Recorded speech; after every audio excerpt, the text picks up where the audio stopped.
जय हिंद, जय शिक्षक साथियों। मेरे इस चैनल में आप सभी का बहुत बहुत स्वागत है। प्रेरणा पोर्टल पर जो बच्चे हमारे पिछले सत्र के हैं, उन बच्चों के आधार हमको वेरीफाई करने हैं। पिछले सत्र में बच्चों का आधार वेरिफिकेशन नहीं हुआ था, लेकिन इस सत्र में उनका आधार वेरिफिकेशन भी कंपलसरी कर दिया है। तो आधार वेरिफिकेशन कैसे करेंगे, आज इस वीडियो में यही देखते हैं।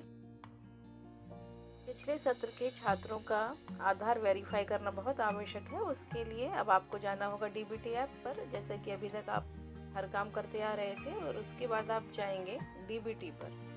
डीबीटी पर जो क्लास चयन है वो हो चुकी है। उसके बाद आप नेक्स्ट करिए।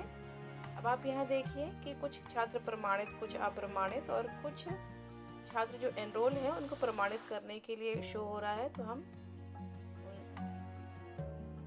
पर जाएंगे। अब ये देखिए सारे छात्र ओपन हो चुके हैं। अब आप वेरीफाई कैसे करेंगे किसी भी छात्र का विवरण? तो जो इस सत्र के छात्र हैं,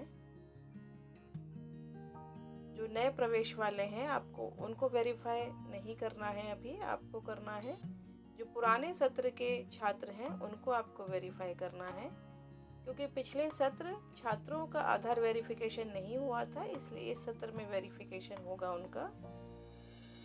माता पिता के आधार तो वेरीफाई किए गए थे, उनके अकाउंट में पैसा गया था। इस कारण कक्षा 5 का स्टूडेंट नेम यश बाबू, सीरियल नंबर 1626।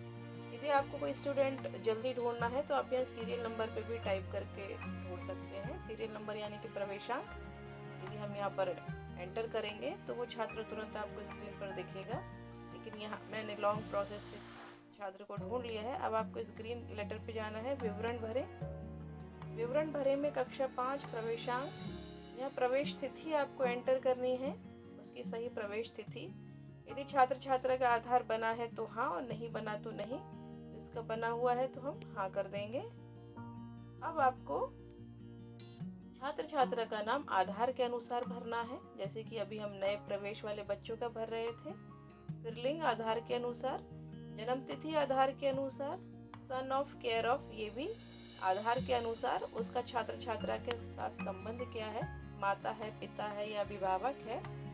यहाँ पर आप एक बात ध्यान दीजिएगा, किसी किसी आधार में ये भी है कि बच्चे का नाम जहाँ पर है वहाँ पर माता का नाम लिखा है या पिता का नाम लिखा है, लेकिन केयर ऑफ में पिता का नाम लिखा है। मेरे क्लास में एक छात्र है, उसके आधार में बच्चे के नाम के साथ माता का नाम लिखा हुआ है, लेकिन जहाँ केयर ऑफ और सन ऑफ लिखा होता है वहाँ पर पिता का नाम लिखा हुआ है। तो जब आप आधार के अनुसार सन ऑफ, केयर ऑफ का संबंध लिखेंगे, तो मैंने यहाँ पर पिता का ही लिखा, तभी वो वेरीफाई हुआ। फिर पिता का ही नाम आधार के अनुसार, यानी कि बच्चे के आधार में जो नाम था पिता का, उसके अनुसार मैंने भरा। और फिर छात्र छात्रा का आधार नंबर। इसके बाद क्लिक हेयर टू वेरीफाई आधार, यहाँ पर आप क्लिक कर दीजिए, आधार वेरीफाई हो जाएगा। यदि नहीं होगा, कुछ त्रुटि होगी, तो उसमें नोटिफिकेशन आ जाएगा कि कुछ गलत है। इसके बाद आप आगे बढ़िए, पिन कोड ये सब कुछ है। यहाँ पर देखिए, यदि छात्र से संबंधित जानकारी में कोई त्रुटि है तो उसको सही करने के लिए आप यदि करना चाहते हैं तो यस, सीरियल नंबर और क्लास में आप परिवर्तन कर पाएंगे। यदि नहीं करना चाहते हैं तो आप नो कर देंगे। इसके बाद आप आगे बढ़े। इसमें बैंक इन्फॉर्मेशन दिख रही है, इसका मतलब इस बच्चे के पेरेंट्स के अकाउंट में, खाता में पैसा पहुंचा है। अब आप यहाँ पर इसको वेरीफाइड कर देंगे। तो वेरीफाइड करने के बाद जब ये डेटा सिंक हो जाएगा, सेव हो जाएगा, तब आप देखेंगे कि ये जो अभिभावक माता पिता का डेटा भरे प्रमाणित करे वाला आप देख रहे हैं, यहाँ पर बच्चे कम होते जाएंगे और प्रमाणित छात्र में बच्चे बढ़ते जाएंगे। जैसे एक छात्र यहाँ पर प्रमाणित हो चुका है तो 1 हो गया है। टोटल छात्र छात्राएं 84 थी, अब 83 बच्चों पर काम रह गया है। अब एक बार प्रमाणित किया जा चुका है। तो इस प्रकार आप अपने पुराने बच्चों को प्रमाणित करते जरूर चलिएगा।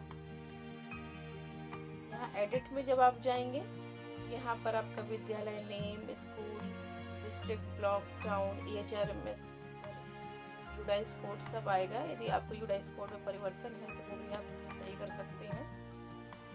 इसके बाद स्टूडेंट एनरोलमेंट काउंट, जो भी विद्यालय के छात्र पंजिका के अनुसार अभी तक नामांकित हुए हैं आपके विद्यालय में, नए बच्चों को मिलाकर उन कुल छात्र छात्राओं की संख्या कितने बॉयज़ है कितने गर्ल्स हैं और टोटल कितना छात्रांकन है यहाँ भर कर इसको सेव करते चलिएगा।